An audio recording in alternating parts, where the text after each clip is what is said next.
The year was 1944, and the world was engulfed in the chaos of World War II. The temperature on this particular day, June 6th, was a brisk 55 degrees Fahrenheit, with a gentle mist clinging to the air like a damp shroud. The smell of salt water and diesel fuel wafted through the atmosphere, carried on the faint breeze that rustled the leaves of the nearby trees. In the distance, the sound of seagulls could be heard, their cries piercing the air as they soared overhead, oblivious to the impending battle that was about to unfold.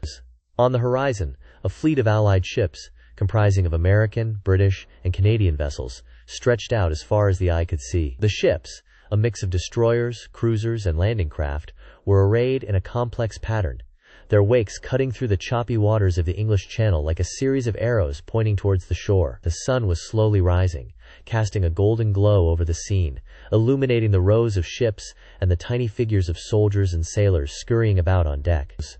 On board the USS CT-608, a landing craft tank, the crew was busily preparing for the impending invasion. The ship's ramp, adorned with the numeral 608 in bold, black letters, was slowly being lowered, revealing the dark, cavernous interior of the vessel. Inside, a platoon of American soldiers, clad in olive drab uniforms, and equipped with M1 Garand rifles, the iconic .306 caliber gun that was the mainstay of the American infantry. M1 carbines, the lighter, more compact alternative, were checking their gear and mentally preparing themselves for the battle ahead. The soldiers, members of the 1st Infantry Division, also known as the Big Red One, were a mix of seasoned veterans and green recruits, all united in their determination to take the fight to the enemy. They were equipped with a variety of gear, including the M1911 pistol, a trusted sidearm that had been a staple of American military issue since 1911, and the M3 fighting knife, a sturdy, reliable blade that was designed for close-quarters combat. The air was thick with the smell of gun oil, sweat, and the faint tang of fear as the soldiers steeled themselves for the unknown dangers that lay ahead. As the ramp continued to lower, the sounds of the ship's engines and the murmur of conversations among the crew and soldiers created a cacophony of noise that was both deafening and exhilarating. The soldiers, their faces set with determination, began to move towards the ramp, their eyes fixed on the horizon, where the distant shore of Normandy beckoned like a siren's call. The M4 Sherman tanks, parked at the rear of the ship, their 75mm guns and .50 caliber machine guns at the ready, waited patiently for their turn to disembark, their crews busy checking the tracks, engines, and armament, making sure that everything was in working order. The tanks, with their distinctive sloping armor and rugged, dependable design, were the mainstay of the Allied armored forces, and would play a crucial role in the battle to come. The soldiers, as they moved towards the ramp, couldn't help but feel a sense of awe at the sheer scale of the operation, the enormity of which was only beginning to sink in. The invasion of Normandy, codenamed Operation Overlord, was the largest amphibious assault in history, with over 156,000 troops set to land on 5 beaches along a 50-mile stretch of the French coast. As the ramp finally touched the water, a wave of anticipation swept through the soldiers, followed by a deep, collective breath as they steeled themselves for the plunge into the unknown. The first soldier, a young private from Iowa, clad in a waterproof jacket and carrying a backpack full of gear, hesitated for a moment at the top of the ramp, his eyes scanning the horizon, before taking a deep breath and stepping forward into the void. The sound of his boots splashing into the water was like a signal, and soon the other soldiers were following, their movements slow and deliberate, as they made their way down the ramp and into the churning sea. The water, icy cold and crystal clear, was a shock to the system, but the soldiers didn't have time to dwell on the discomfort, as they quickly formed up into their assigned units and began to move towards the shore. The tanks, now free to disembark, rumbled and lurched as they made their way down the ramp, their tracks splashing into the water, sending plumes of spray high into the air. The sound of their engines, a deep, throaty growl, was like music to the ears of the soldiers, who knew that the tanks would provide them with the firepower and protection they needed to take on the enemy. As the soldiers and tanks made their way towards the shore, the air was filled with the sound of artillery fire, the distant boom of naval guns, and the staccato rattle of machine guns, as the Allied forces began to soften up the German defenses. The smell of smoke and cordite hung in the air, mingling with the salt water and diesel fuel, creating a pungent, acrid aroma that was both familiar and terrifying. The soldiers, their senses on high alert, moved forward, their eyes scanning the horizon, their guns at the ready, as they prepared to face whatever lay ahead. The stage was set, the actors were in place, and the curtain was about to rise on one of the most pivotal battles in history. As the forces of the opposing armies clashed on the battlefield, the intricacies of their tactical maneuvers became increasingly evident. The left flank of the enemy's formation, comprised of heavily armored infantry, began to push forward in a slow and deliberate manner, their shields locked in a tight phalanx formation. This wall of steel and wood presented a formidable obstacle to the advancing troops, who were forced to navigate through a veritable maze of defensive obstacles, including trenches, abattis, and chevaux de frise. In response to this developing threat, the commander of the attacking force ordered his right flank to execute a subtle yet crucial maneuver, wheeling their line to the left in an attempt to outflank the enemy's formidable phalanx. This clever tactical adjustment allowed the attackers to bring their numeric superiority to bear, as a fresh wave of troops was funneled into the fray, attacking the exposed flank of the enemy's formation. The enemy, anticipating this very move, had secretly positioned a reserve force of lightly armored skirmishers, who now emerged from their concealed positions to harass and disrupt the attacking troops. As the skirmishers danced around the edges of the battlefield, firing their bows and javelins at the attacking troops, the main body of the enemy's formation continued its slow and deliberate advance. The enemy's center, comprised of heavily armored cavalry, now began to stir, their horses, hooves, thundering against the earth as they prepared to charge. The attacking troops, aware of the impending cavalry charge, rapidly reformed their lines, creating a dense and impenetrable barrier of pikes and shields. The cavalry, undaunted by this formidable obstacle, charged forward with reckless abandon, their lances shattering against the wall of steel as they attempted to break through the enemy's lines. Meanwhile, on the enemy's right flank, a bitter and intense struggle was unfolding, as the attacking troops attempted to outflank and encircle their opponents. The enemy's lines, though wavering, refused to break, and a desperate and brutal melee ensued, with soldiers on both sides engaging in fierce hand-to-hand combat. The attackers, driven by their superior numbers and ferocity, slowly but inexorably began to gain the upper hand, pushing the enemy's lines back through a combination of brute force and clever tactical maneuvering.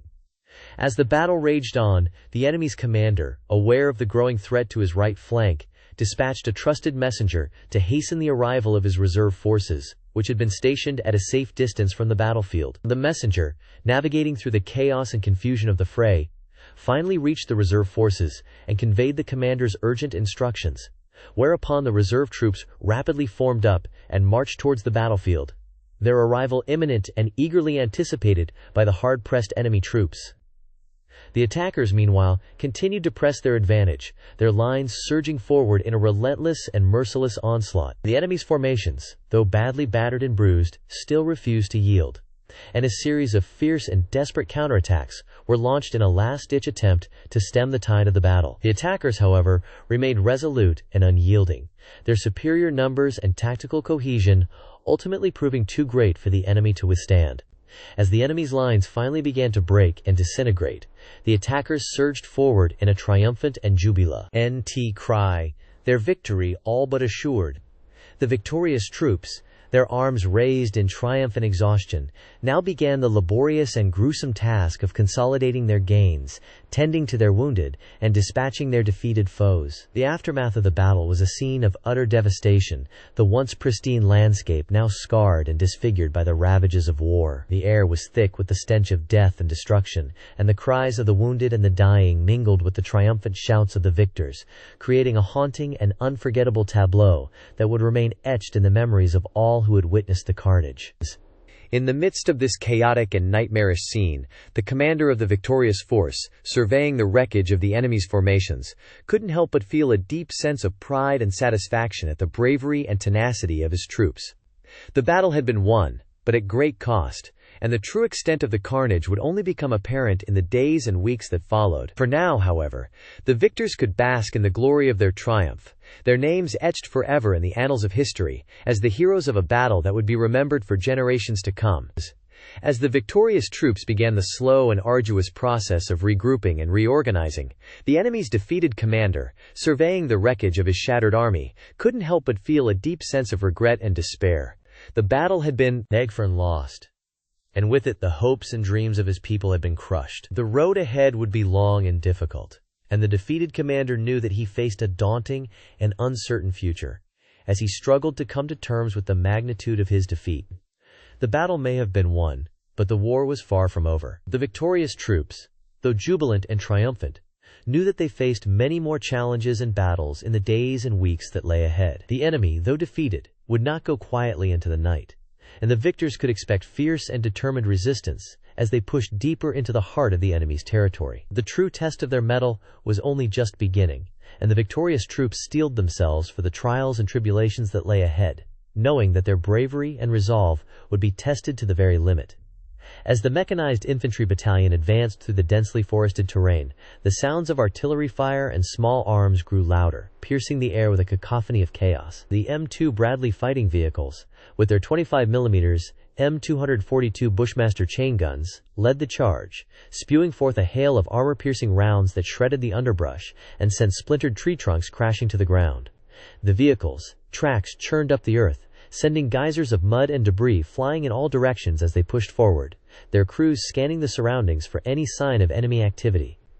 Behind the Bradleys, the M1 Abrams tanks rumbled forward, their 120mm smoothbore cannons at the ready, prepared to unleash a barrage of high-explosive rounds at a moment's notice. The tanks' advanced fire control systems, which utilized a combination of laser rangefinders, thermal imaging, and GPS, allowed them to engage targets with pinpoint accuracy, even in the most turbulent of environments. As they moved, the tanks' crews worked in tandem with the infantry, providing covering fire and suppressing enemy strongpoints to facilitate the advance. To the flanks, the dismounted infantry moved cautiously, their M4 carbines at the ready, scanning the tree line for any sign of enemy movement. The soldiers' advanced combat helmets, equipped with integrated communication systems and ballistic protection, allowed them to stay connected with their command structure while minimizing their exposure to harm. As they pushed forward, they encountered pockets of enemy resistance, which they quickly overcame using a combination of precision firepower and old-fashioned infantry know-how. The battle raged on, a maelstrom of noise and fury that seemed to engulf everything in its path. The air was thick with the smell of smoke and sweat, the earth shaking beneath the feet of the combatants as they clashed in a frenzy of steel and fire. In the midst of this chaos, the commanders worked tirelessly to coordinate their forces, directing artillery fire and close air support to break up enemy concentration and shatter their will to resist. As the fight intensified, the medical evacuation teams sprang into action, their UH-60 Black Hawk helicopters swooping in to extract the wounded and ferry them to safety. The medevac crews, trained to operate in the most hazardous of environments, worked with precision and speed, stabilizing the injured and preparing them for transport to rear-area medical facilities. Their efforts were a beacon of hope in the midst of the turmoil, a reminder that even in the darkest of times, there were still those who cared, who worked to preserve life and alleviate suffering. Meanwhile, the logistics teams toiled behind the scenes, working to keep the war machine supplied and functioning. They hauled ammunition and fuel to the front lines, their convoys threading their way through the crowded roads and dodging the wreckage of abandoned vehicles. The logisticians worked tirelessly, often under fire, to maintain the flow of critical supplies, ensuring that the combat troops had what they needed to keep fighting. Their efforts were the unsung heroes of the battle, the backbone that supported the combatants and allowed them to focus on their mission. As the day wore on, the battle showed no signs of abating. The two sides were evenly matched, each determined to emerge victorious. The fighting ebbed and flowed, with one side gaining the upper hand, only to be pushed back by a fierce counterattack. The commanders pored over their maps and intelligence report, thus searching for any weakness in the enemy's defenses that they could exploit. They directed their forces with precision, using every tool at their disposal to outmaneuver and outfight their opponents. In the midst of this cauldron of chaos, the individual soldiers fought on, driven by a mix of adrenaline, training, and sheer determination. They were the tip of the spear, the cutting edge of their nation's military power. As they clashed with the enemy, they drew on every ounce of skill and cunning they possessed, using their advanced training and equipment to outwit and overpower their foes. The battle was a test of endurance, a trial by fire that would push them to their limits and beyond. And yet, despite the fury of the combat, there were moments of clarity, of lucid understanding that cut through the confusion and chaos. A soldier would see a comrade fall, and in that instant, their world would narrow to a single focus: to protect their friend, to keep them safe. A commander would make a decision, one that would determine the course of the battle and the fate of their troops. These moments were the essence of war, the distillation of all the training and preparation into a single, shining instant of purpose and meaning. The battle raged on, a seemingly endless vortex of noise and destruction, but within its heart, there were moments of beauty, of courage and sacrifice that would be etched into the memories of those who fought. These moments would stay with them forever, a reminder of the bonds they forged in the fire of combat, and the unbreakable ties that united them as brothers and sisters in arms. As the fight continued, the soldiers pushed forward, driven by their training, their equipment, and their unwavering commitment to one another. They were a team, a cohesive unit, bound together by a shared sense of purpose, and they would stop at nothing to achieve their missions. As the battle raged on, the sounds of gunfire and screams filled the air, creating a cacophony of chaos that seemed to pierce through the very soul of every soldier on the battlefield. The earth trembled beneath their feet as artillery fire pounded the ground, sending shockwaves that rattled the teeth and made it hard to stand upright. The stench of smoke, sweat, and blood hung heavy over the landscape, a noxious cloud that clung to every surface like a malignant entity. To the north, the enemy's tanks had broken through the lines, their treads screeching as they churned up the earth, spewing forth a maelstrom of fire and steel that cut down anyone who dared to stand in their way. The defenders, a mix of seasoned veterans and green recruits, scrambled to respond, launching a hail of anti-tank missiles and cannon fire that struck the armored behemoths with deafening crashes. Yet, the tanks kept coming, their armor scarred and blackened, but still they pushed forward, driven by the relentless will of their crews. On the eastern flank, the infantry clashed in a frenzy of bayonets and bullets, the two sides locked in a struggle that seemed to have no end. The air was thick with the smell of cordite and the cries of the wounded, the ground slicked with the blood of the fallen. Every step forward was bought with the life of a comrade, every meter of ground gained at the cost of a friend's limb or life. And still, the soldiers pushed on, driven by a ferocity that bordered on madness, their hearts fueled by a cocktail of fear, adrenaline, and duty. To the west, the artillery duel reached its crescendo, the big guns booming out a rhythm of death that shook the very foundations of the earth.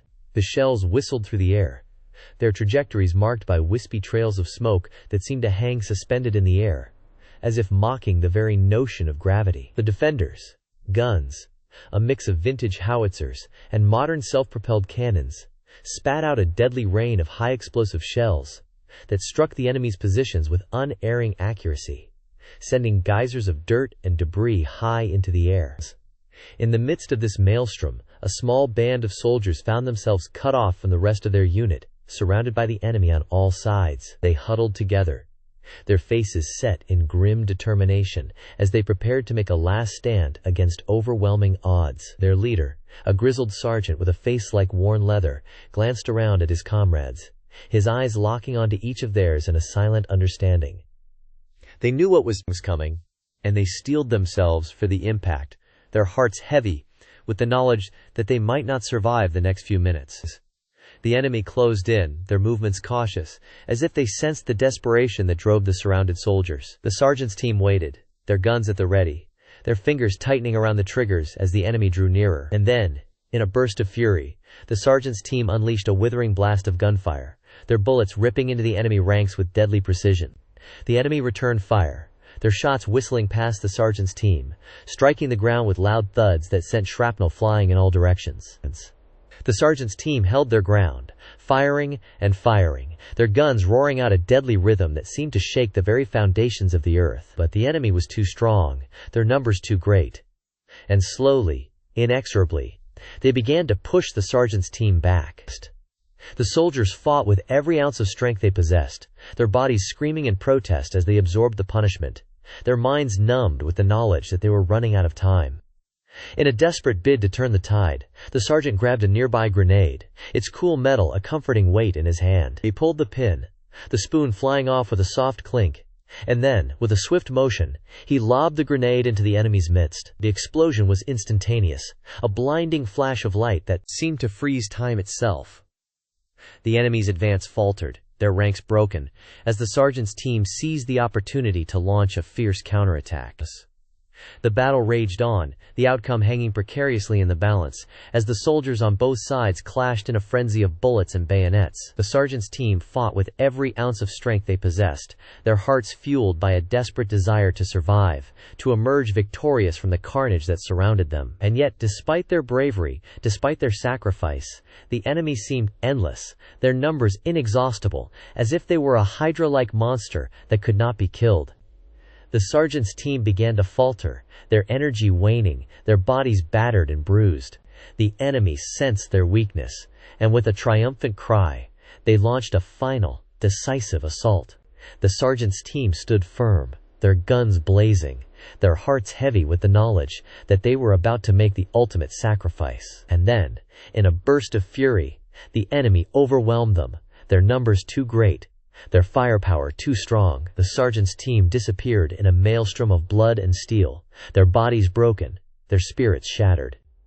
The battle raged on, the outcome still uncertain, as the soldiers on both sides clashed in a frenzy of violence. The earth was scorched, the air thick with the smell of smoke and blood, the very fabric of reality seeming to unravel in the face of such unmitigated chaos. And yet, amidst the carnage, a glimmer of hope emerged. A chance for the defenders to turn the tide, to emerge victorious from the abyss of blood and steel that surrounded them. The question was, would they be able to seize it, or would they succumb to the overwhelming odds that stacked against them? Only time would tell. The aftermath of the catastrophic event was a scene of utter devastation, as if the very fabric of reality had been torn asunder. The once pristine landscape was now a desolate expanse of rubble and ash, with the stench of smoke and death hanging heavy in the air. The survivors, shell-shocked and dazed, stumbled through the wreckage, their eyes scanning the horizon for any sign of hope or rescue. As the initial shock began to wear off, the true extent of the disaster became clear. The casualty reports were staggering, with entire units wiped out in an instant. The cries of the wounded and the dying filled the air, a haunting reminder of the horrors that had been unleashed. Medical teams worked tirelessly to treat the injured, but their efforts were often in vain, as the sheer scale of the devastation overwhelmed their capabilities. Among the survivors was a young soldier, barely out of his teens, who had been caught in the midst of the chaos. He had been separated from his unit in the initial blast, and had spent the past hour stumbling through the wreckage, searching for any sign of his comrades. His eyes were sunken, his face smeared with dirt and grease, and his uniform was torn and tattered. He walked with a limp, his leg throbbing in pain from a shrapnel wound he had sustained during the blast. As he walked, he stumbled upon a group of survivors huddled together in a makeshift shelter. They were a mix of soldiers and civilians, all of whom had been caught up in the disaster. They welcomed him with open arms, offering what little food and water they had managed to scrounge up. The young soldier collapsed onto the ground, exhausted and traumatized, as the others began to tend to his wound. One of the civilians, a woman in her mid-30s, took charge of the group, organizing them into a cohesive unit. She had been a nurse before the disaster, and her medical skills proved invaluable as she worked to treat the wounded. Her name was Sarah, and she quickly became the de facto leader of the group, guiding them through the darkest of times. As the day wore on, the group began to hear rumors of other survivors, scattered throughout the devastated landscape. They knew they had to keep moving, to find safety and shelter in a world that seemed determined to destroy them. Sarah took charge, leading the group through the ruins, ever vigilant for any sign of danger. The journey was arduous, with the group facing numerous challenges along the way. They had to navigate treacherous terrain, avoiding collapsed buildings and rubble-strewn streets. They encountered other survivors, some of whom were hostile, and had to defend themselves against marauders and scavengers. Despite the dangers, the group persevered, driven by their determination to survive. They banded together, relying on each other for support and comfort. They shared what little food and water they had, and worked together to overcome the obstacles they faced. As night began to fall, the group found themselves at the edge of a small town, one that had been largely spared the worst of the devastation. They stumbled upon a makeshift hospital, set up by a team of medical volunteers who had rushed to the scene to provide aid. The group was met with open arms, as the medical team worked to treat their wounds and provide them with food and shelter. The young soldier, whose name was Jack, was finally able to receive the medical attention he so desperately needed. His wound was cleaned and bandaged, and he was given a hot meal and a warm blanket. As he lay on the hospital bed, surrounded by the sounds of suffering and the smell of disinfectant, he felt a sense of relief wash over him. He knew that he still had a long way to go, but for the first time since the disaster, he felt a glimmer of hope. As the night wore on, Jack's thoughts turned to his family and the life he had left behind. He wondered if they were still alive, and if he would ever see them again. He thought of his fellow soldiers, the ones he had fought alongside, and the ones who had not been so lucky. He felt a sense of guilt and survivor's guilt, knowing that he had made it through the disaster when so many others had not. The hospital was a scene of chaos and confusion, with medical staff working tirelessly to treat the wounded. The air was thick with the smell of blood and disinfectant, and the sounds of suffering filled the air. Despite the chaos, the medical team worked with precision and dedication, doing everything in their power to save as many lives as possible. As the night wore on, the hospital became a beacon of hope in a desperate time. It was a place of refuge, a place where the survivors could find shelter and comfort. It was a reminder that even in the darkest of times, there was still goodness in the world, and that there were still people who cared. The days that followed were a blur of activity, as the survivors worked to rebuild and recover. They formed a community, bound together by their shared experiences and their determination to survive. They worked together to provide food and shelter, and to rebuild their shattered lives. As the weeks turned into months, the community began to flourish. They built new homes, using materials scavenged from the rubble. They established a system of government, with leaders elected by the community. They formed a militia, to protect themselves from the dangers that still lurked in the outside world. The young soldier, Jack, became a leader in the community, using his military training to help protect and defend the group. He worked closely with Sarah, the nurse who had become the de facto leader of the group. Together, they helped to build a new society, one that was forged in the fire of adversity. As the months turned into years, the community continued to grow and thrive. They faced many challenges along the way, from raids by marauders to diseases that swept through the population. But they persevered, relying on each other for support and comfort. The disaster that had struck their world had been a catastrophic event, one that had changed the course of history. But it had also brought the survivors together, forging a new community that was strong and resilient. They had been through the fire and had emerged stronger, their bonds forged in the heat of adversity. The years that followed were a time of rebuilding and recovery, as the survivors worked to create a new world from the ashes of the old. They faced many challenges along the way, but they persevered, driven by their determination to survive and thrive. And as they looked out upon the new world they had created, they knew that they had truly earned their place in it, forged in the fire of adversity, and tempered by the hardships they had faced. As we conclude our examination of the complex and multifaceted nature of military history, it is essential to delve into the long-term geopolitical impact of the events and conflicts that have shaped our world. The repercussions of war and strategic alliances have far-reaching consequences, often influencing the course of global events for decades, if not centuries, to come. The intricate web of relationships between nations, forged in the fire of conflict, can lead to a delicate balance of power, as each side navigates the ever-shifting landscape of international relations. The aftermath of major conflicts, such as World War I and World War II, has significantly altered the global landscape, leading to the emergence of new world powers and the redrawing of national borders. The Treaty of Versailles, for instance, imposed harsh penalties on Germany, contributing to widespread resentment and creating a fertile ground for extremist ideologies to take hold. Similarly, the Yalta Conference and the subsequent division of Europe into Eastern and Western blocs set the stage for the Cold War, a period of ideological tension and proxy conflicts that would dominate international relations for nearly 5 decades. The legacy of colonialism and imperialism also continues to shape the modern world, as many nations struggle to come to terms with their complex and often fraught histories. The arbitrary borders imposed by colonial powers have led to numerous conflicts, as ethnic and nationalist tensions simmer just below the surface. The Middle East, in particular, has been a flashpoint for conflict, as the legacy of colonialism and the subsequent redrawing of national borders have created a volatile mix of competing interests and rival claims.